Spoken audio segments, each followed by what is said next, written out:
The meeting will come to order. Ms. Gore, will you call the roll, please? Mr. Benjamin? Present. Ms. Conley? Present. Ms. Williams? Present. Mr. Lamar? Present. Dr. Diop? Present. Dr. Viox, would you lead us in our Pledge of Allegiance? And if you would, remain standing afterward for a moment of silence. I pledge allegiance to the flag of the United States of America and to the republic for which it stands, one nation, under God, indivisible, with liberty and justice for all.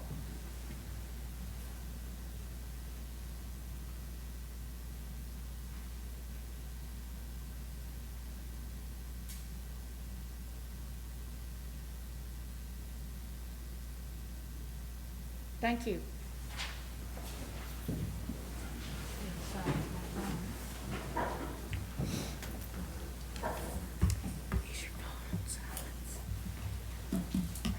Mrs. Gore, are there any citizens' comments? No. Thank you, Mrs. Gore. Is there a motion to approve the September 22nd, 2020 agenda? So move. Second. It has been moved by Mr. Lamar and seconded by Mr. Benjamin to approve the September 22nd, 2020 agenda. Is there any discussion? All those in favor say aye. Aye. Those opposed say no. The ayes have it, the motion's carried. Great, we're ready for reports. Chairman's report. I have only one reminder that I wanted to give the board, that our fall district meeting is Monday, September the 28th at 5 o'clock. The webinar, they should have sent you a link to log on, so I hope to see you at that meeting, or at least, well, I guess we'll be listening to that meeting. And remember, it was canceled, so we're just having a webinar from 5 to 6. Yeah, it's just an hour, right? Is that correct? Right, Okay. right, just an hour. Superintendent Mayo, your report, please. Okay. I hope I don't mess up your time frame for getting meetings Uh-oh. But anyway, first of all, I just want to again reiterate my thanks to all of our employees across the district for everything that they're doing. I don't want that to go by the wayside as we move through this. It's a very difficult school year. They're making it look a lot easier than it is, so I don't want us to forget them as we move through this. It's hard, it's very difficult, and I remember that every day as I come to work. I know how difficult our employees are working to keep our schools open, and that's our goal, is to do whatever we can do to continue to keep our schools open. So I want to make sure I acknowledge all of our employees at all locations for continuing that. Also tonight, we recognize our tenure teachers. The board voted on those at our last month's meeting, and we did recognize them tonight in a little bit different way I'll have to say, from any tenure recognition I've ever done before. And I appreciate Dr. Clark for organizing that and making that happen. We certainly did not want that special event in the careers of those teachers to go unrecognized and unnoticed. We just had to do it a little bit differently this year. As far as enrollment and projections are concerned, we are at our last enrollment count, which was really the 16th, or we've done a little bit of looking at it since there for the 20th day report. We are actually one student over our projection, so we're at 100% of our projection, which I feel very good about, especially this year. I listened to a meeting today where districts talk about, how many students they've lost to homeschool or how many they've lost to private school in these different areas. And I think for us to hit our projection is also a testament of what our teachers and our employees and administrators are doing in our schools to make our students and families want to continue to be a part of the district in these crazy times that we're living in. Our online students, we have about 792 students that are participating online. If you'll recall, we had our families commit to that for a semester. So once we get back from fall break, we will start looking at again how we are going to manage our learning in person, online, depending on what the current state is at the time of how we're going to have to continue this model or change our model, whatever the current state calls for at that time. I don't, at this point, I don't feel optimistic that it's going to change much from what it is now based on what I'm hearing from the health department and our task force calls that I'm on twice a week, 3 times a week with commissioner call, and another health department call that we do every Thursday. So right now the numbers are kind of trending upward. They're seeing the result of the Labor Day holiday and everybody getting together and having a good time. And so we've got an uptick in numbers, so that's not promising for us to move out of the model that we're in now. One positive thing that came out of our meeting today, our call today, was that there's no evidence that any of that uptick is attributed to schools reopening. So I think that's good news. That says that what the schools that are open are, for the most part, doing a really good job of mitigating the spread of the virus. So there's no evidence that suggests that the uptick is from that. It's really more of a social, family type situation that's contributing to that. So I'll be sharing updates with you more as we get closer to that time as I have more information. I don't really have any new information other than what I've just shared with you today.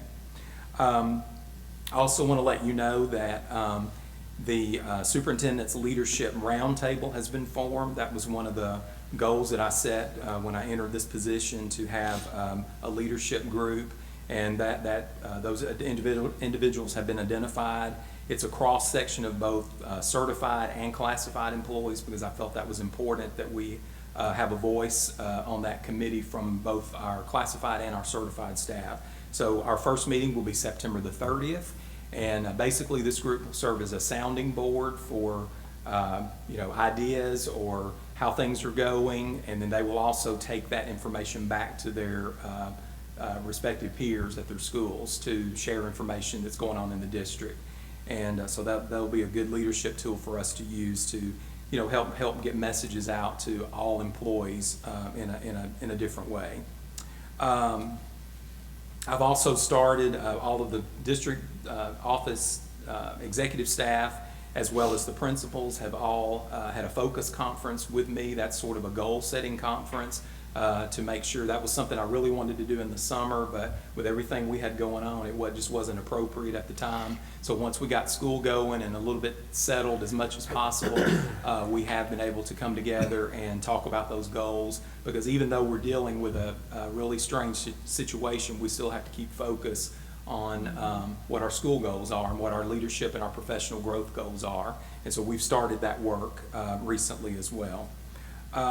I've told you about the meetings that I continue to participate in. I think there's like 7 a week calls that we participate in with all the superintendents. So we have those on our calendars, but we don't miss them because we do get good information from those. That's really all that I have to share tonight, but I am going to call on executive staff members to give some brief updates if they have those. Dr. Clark, do you have a report?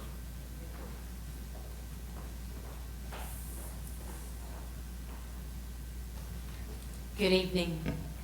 For our staffing updates, we are fully staffed with the exception of we have a teacher assistant opening at Arlington Elementary. We still have 1 lunchroom monitor. Those are those 3-hour positions that we've staffed at the 2 elementary schools and the middle school to help and make sure we allow teachers to have 3 duty-free lunches a week. Then we have 1 part-time speech teacher position posted, because that's for us to continue to provide those services virtually for students who need those, and that we continue to accommodate those needs. With our substitutes, we have a total of 77 substitutes right now that have been trained and ready to fulfill any substitute positions. Typically, we have 80 at this time of the year, so we're very close to where we're should be at. 51 of those 77 can provide a virtual substitute or on-site substitute, and then over the past month we've added 14 of those, and so we check those on a daily basis to look at any qualified applicants that have met the qualifications, and we offer weekly substitute training. So next month I'll be able to provide you with the fill rates of our substitute positions. With our recruiting updates, just like everything else, it's a new world. I'm not able to go to, or any of the staff members are able to go on site to universities.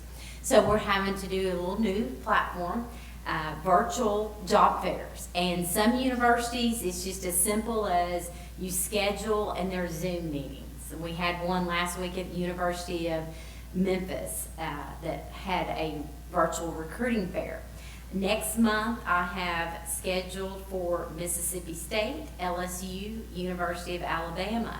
And in those types, some of those have virtual booths. So that's a new platform that we're accommodating to. And part of that virtual booth, we felt that was necessary to really shine and highlight our technology ability, because anyone we recruit, they need to be ready for our technology world that we have. And so with that, Tyler Hill is working with me, and we decided it'd be a great idea to have a recruiting video. We are blessed to have a student in our high school that is a formal student leader, and she has fortunately attended all 4 of our Arlington community schools. She had been to both elementary schools due to rezoning. She was part of that. And so she will be able to narrate it, as well as we have a teacher representative from each school that we have recruited through our district job fair in the past, or some of our sites. So what we want to do is show who we are, Arlington, because sometimes they're still not clear where we're at. So we'll highlight that, as well as these individuals will be able to share, along with a student, why to come and why would you want to be employed at Arlington Community Schools. So that's our goal, is always to attract the very best to join our wonderful Arlington Community Schools family that we have here. And then, of course, tonight we celebrated the tenure of 21 teachers, and I appreciate you joining us in doing that. And that's it. Thank you, Dr. Clark. Mr. Goforth.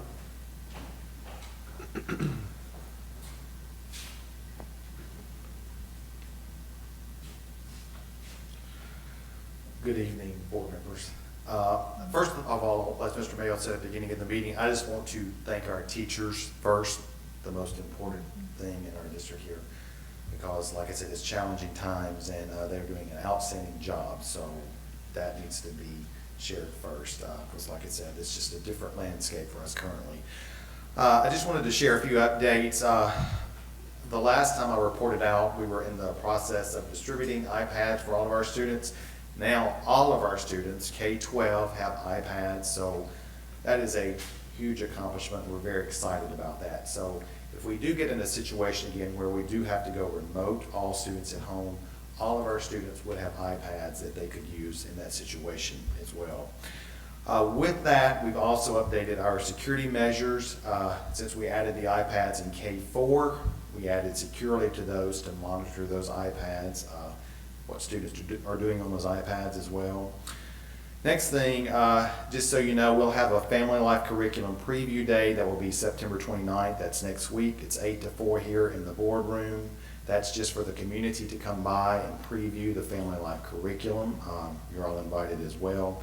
We'll be 8 to 4 here in the boardroom. We're continuing to monitor our learning models across the district. As you know, we have on-site learning, we have hybrid learning, we have Arlington Online as well. And again, just remind you, as you know, these learning models are new for students and teachers both. And the one thing I always just want to point out is, with all of these changes, we have to remember that the standards did not change, they did not go away.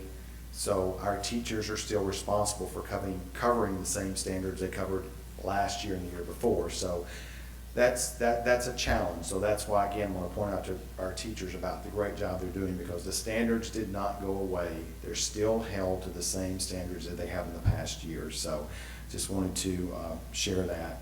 As you know, we've made a few tweaks to the learning models along the way. We learned something every day that works, something that we could do better. So we're continuing to look at that.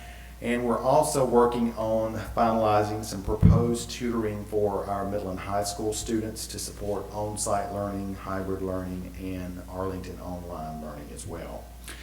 Just so you know, the Tennessee Department of Education has started a new website called Best for All. It features numerous resources for teachers and students. That's another support from the state of Tennessee, the TDOE. And the last thing I want to just share with you, as you know, we usually have our Lead Arlington, where we collaborate with the town and our chamber.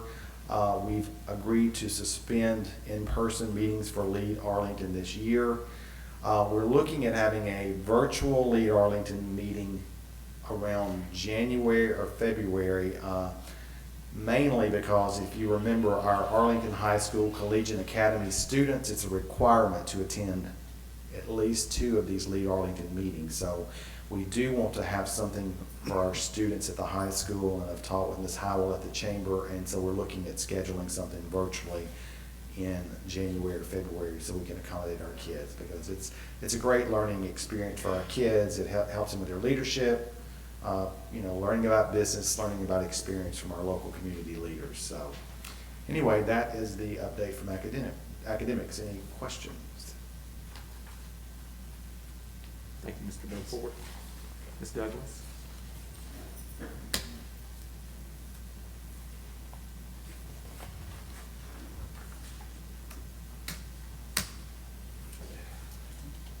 Good evening.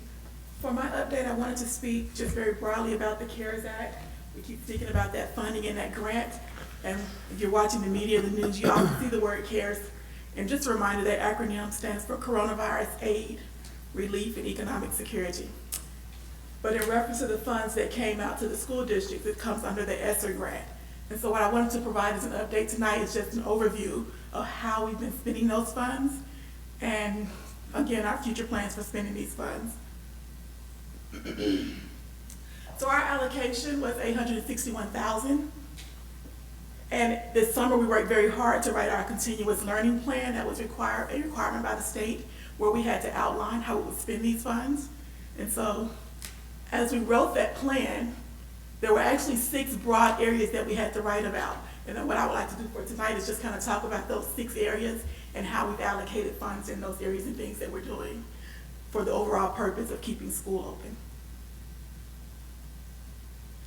So the first area, purchasing educational technology. Of course, you guys know we did purchase the iPads for K-4. We did update or continue our Zoom subscription, and that was essential for our virtual learning. And then also for CTE, knowing that those kids are used to a lot of hands-on experiences, we had to use some funds to buy them some software and supportive features so those kids could continue that education for CTE courses. Providing summer learning and supplemental after-school programs was another area that we had to write about and plan for. And we just simply put the funds there for after-school tutoring. And I know several of our schools are going to start that in the next week or 2, so we do have plans for that. Planning for long-term closures, and that's only $8,000 put there, and that was simply our plan for knowing that if we fully shut down, we still have to have IEP meetings, 504 meetings, so we have to have a platform for teachers and parents to be able to sign. So that's like a DocuSign kind of thing? That is correct. Okay. Yes, and I put DocuShare there because I have so many different platforms, I should have put DocuSign. That's good. Yes, sir. And OneDrive and all the other different things we share, yeah. Right. Addressing the unique needs of special populations, that was a hot topic, but that has been, knowing that we have kids with special needs and severe needs, and they miss a lot of instruction. So putting funds here so that they can have their PT, OT, speech services, doing some of those things via teletherapy services as well. So we have funds there to support our special needs kids. Providing mental health supports. In our continuous learning plan, there's actually nothing allocated, but that's because we have Title IV funds. And so I'm able to work over there. And we've been having PD for teachers, PD and events for students to help with their social emotional learning. So didn't have to use this grant because we have another grant. Conducting other necessary activities is the biggest bulk of the money. And you can see the listings here. Hotspots, we've had to, of course, invest with cleaning, with SKB. We have our general budget, but we've had to increase staff for lunch in the cafeterias, Clorox machines, all of those things would fall under this area. And then that last bullet, cleaning supplies, and I kind of put that one in a separate slide to show you a list of the things that we've been purchasing.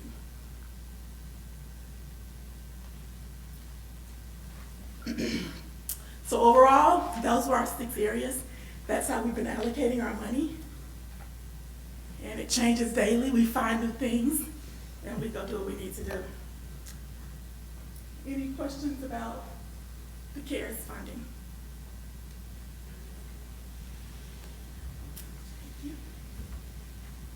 Thank you, Ms. Douglas. Mr. Ruff?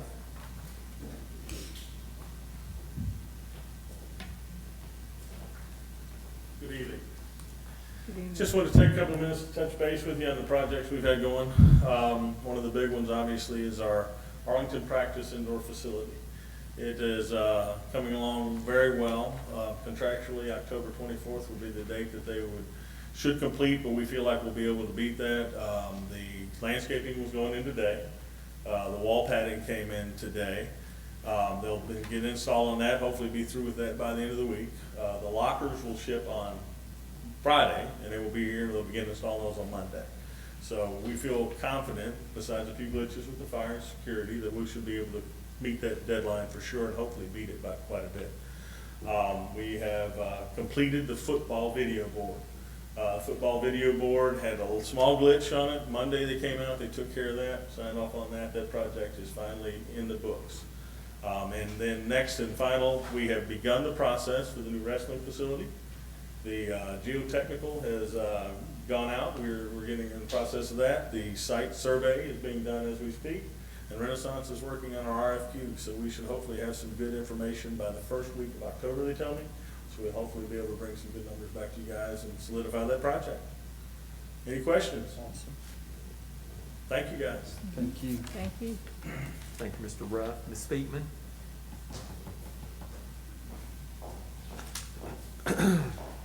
Good evening, everyone.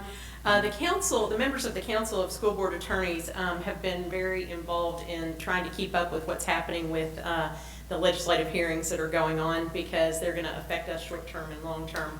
So today was the most substantial of those, and it's thus far at least, and it's the summer study for resumption of K-12 education, and that was on the House side.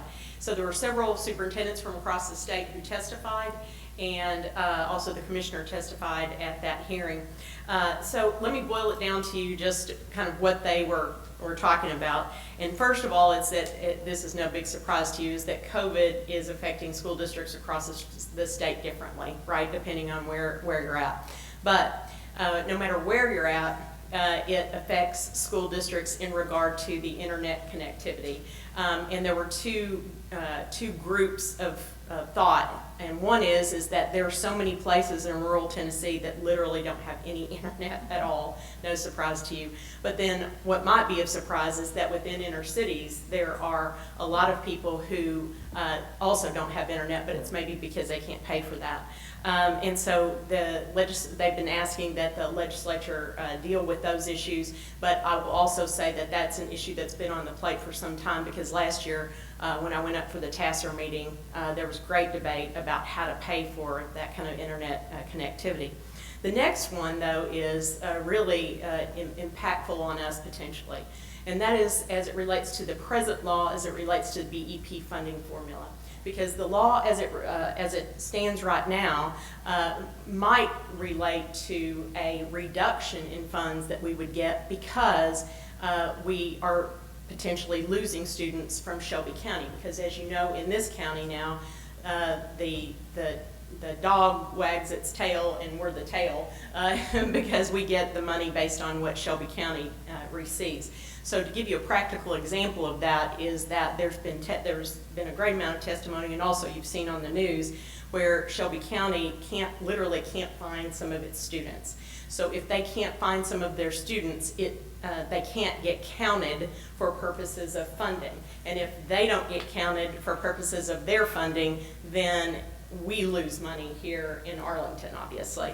So the thought process is to try to freeze the maintenance of effort and the BEP as to where it was during this present or last school year, so that we don't lose money.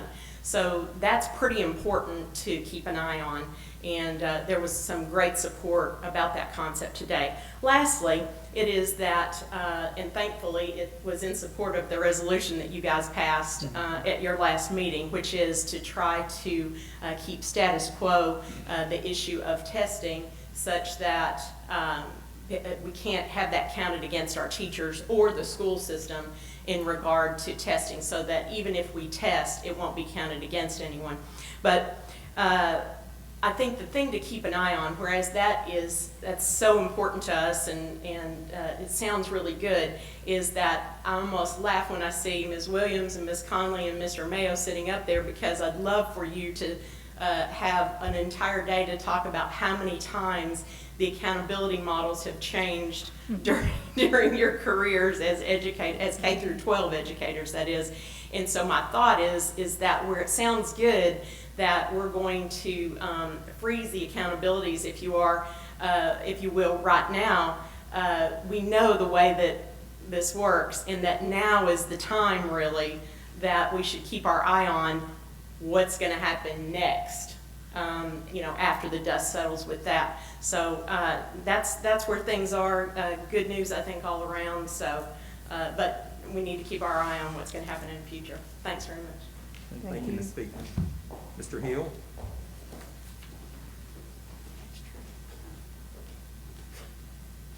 Good evening. So I'll be brief tonight. I just want to talk about, remember at last meeting we talked about the reporting of COVID-19 cases in schools. And at the time, it was still undecided about how that would be reported. Shelby County Health Department came out and said that they would be reporting it. However, in the meantime, since we've last met, the state has actually launched its own dashboard, and that's how it's being reported now. So just to tell you a little bit about that dashboard, it officially launched today. Now, it has been public for about the past 2 weeks, but they were working through some kinks. So as of today, it's official. You can go on there, anyone, parent, community member, employee, it doesn't matter. You can go onto this dashboard and see those numbers. So there's been some confusion about what those numbers represent, particularly with the media outlets, and I understand why there would be confusion. It's reported from the previous week. So when you log on this week, if you were to log on tonight and look at those numbers, those are actually last week's numbers from this past Sunday, stretching back to that previous Sunday. So that's how we go on. So we have to go on every Monday about 5 p.m. and put in our previous numbers on students and staff. And then that's uploaded and available to the public after 5 p.m. on Mondays. So that's how you can do that. So when you log on, you can either see it by the district or you can see it by the school. They give the districts that option to do it, whether you just want to do district overall numbers or if you want to do it by school. We decided just to be as transparent as possible with our numbers to do it by the school. So when you log on and you select Arlington, you will actually see AES, DES, AMS, and AHS, and you will be able to see their student and staff numbers. So that is public. We do have a link to our website. If you go to the Reopen ACS webpage, you'll be able to get a link to that dashboard. And that's all. Stay there just a minute, Mr. Hill. I want to make an announcement that we just found out about this afternoon. Tyler was selected to join NSPRA, that's the National School Public Relations Association. He was selected for the class of 2021. It's called under 35, class of 35 under 35. And so the cool thing about that, it says you were chosen because you are an emerging leader who demonstrates excellence and leadership in school public relations. But the really neat thing about this award is he was nominated by 2 of his peers in the municipalities that have recognized his work in our district. So congratulations, Ty. Thank you. Thank you.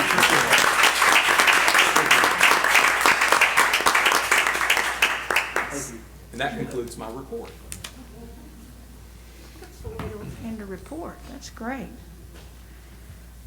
Congratulations, and most deserving. Wow. Financial report, Ms. McDaniel. I'm sorry, she told me earlier she didn't have a report. I didn't skip her accidentally. I mean, you told me you didn't have a departmental report. Yeah, it's a different one. We got you. Let's get this. Good evening. The general fund Financial report for July. General fund revenues were $286,000. Expenditures, $1.5 million. Nutrition fund, 0 revenue, because of course it's for July, so we hadn't started serving food yet. Expenditures, $6,000. Federal and discretionary grant funds, revenues at $30,000. Expenditures at $74,000. CIP fund, revenue 0. Expenditures, $8,000. And then for our interlocal health benefits plan asset trust report, July year-to-date revenues, $2.2 million, and expenses at $1.7 million. The beginning balance was $4 million, and the ending balance was $4.5 million. Thank you. Thank you, Ms. McDaniel. TLN report, I'm going to go with what Ms. Speakman said because it sounded like all good updated information to me. And just one comment that Ms. Gore did send in our resolution, so that has been sent in, and we're hoping that people will take that to heart and make sure that our testing certainly doesn't affect our teachers or students, and hopefully that will be done this year, for sure. Let's move on to the consent agenda. Is there a motion to approve the items on the consent agenda? So moved. Second. It's been moved by Dr. Viox and seconded by Mr. Benjamin to approve the consent agenda. Is there any discussion? All those in favor say aye. Aye. Those opposed say no. The ayes have it. The motion's carried. Superintendent Mayo, will you lead us through our budget items and recommended action items? Alrighty. The first item on your agenda is Resolution 2020-15. And basically, this is an amendment to the overall schools budget. This is an amendment that we will have to take before the town at the town's meeting in October because this will change the overall value, so to speak, of our budget. And on the attachments there, I just want to highlight the areas for you, and then I guess once you have a motion on it, I can answer questions, or Ms. Williams can answer questions. But initially on here, what we're looking at is we're moving $856,460.80 into our budget from our fund balance. And the reason we're having to do that primarily is because of our textbook adoption. Textbooks were purchased in last budget year, but they didn't come in, so we had to cancel that PO, and that money rolled to fund balance, and now we're taking it back out of fund balance and putting it in this year's budget because now we are able to get the textbooks in this year. So all of that has to be done that way due to audit processes. So that's the bulk of that.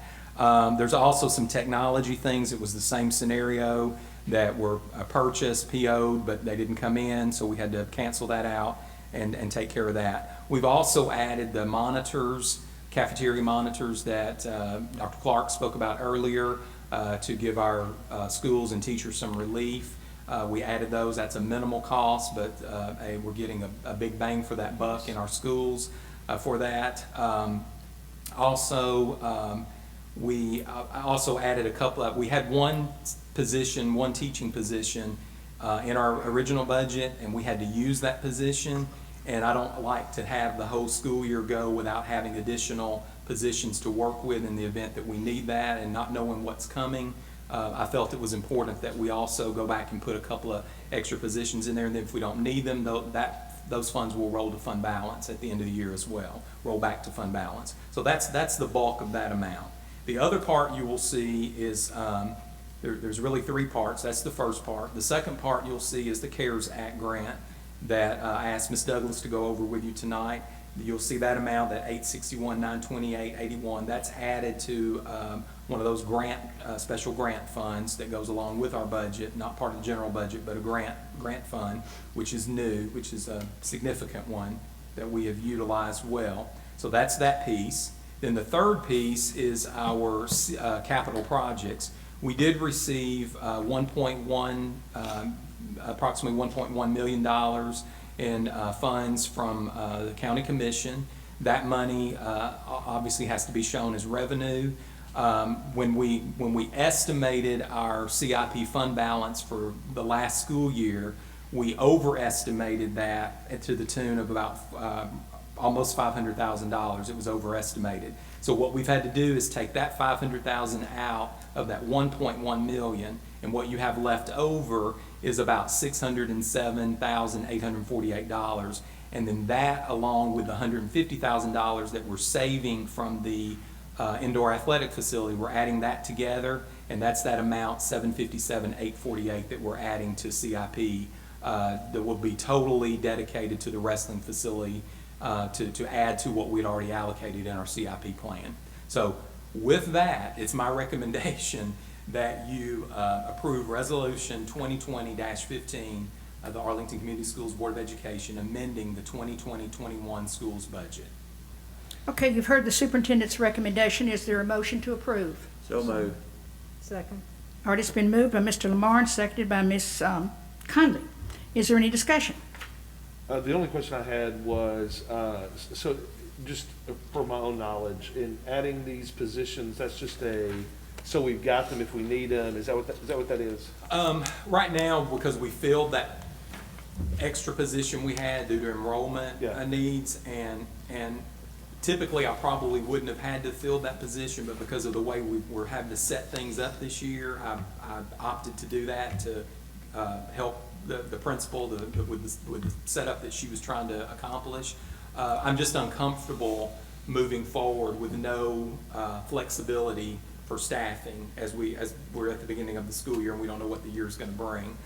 So ideally what would happen is those funds are in there for teaching positions, but we could use the funds, we could split those funds up and use them for additional substitutes if we needed money from there to accomplish that as we move forward in the school year. If we don't use it, that money will roll back to fund balance where it is now.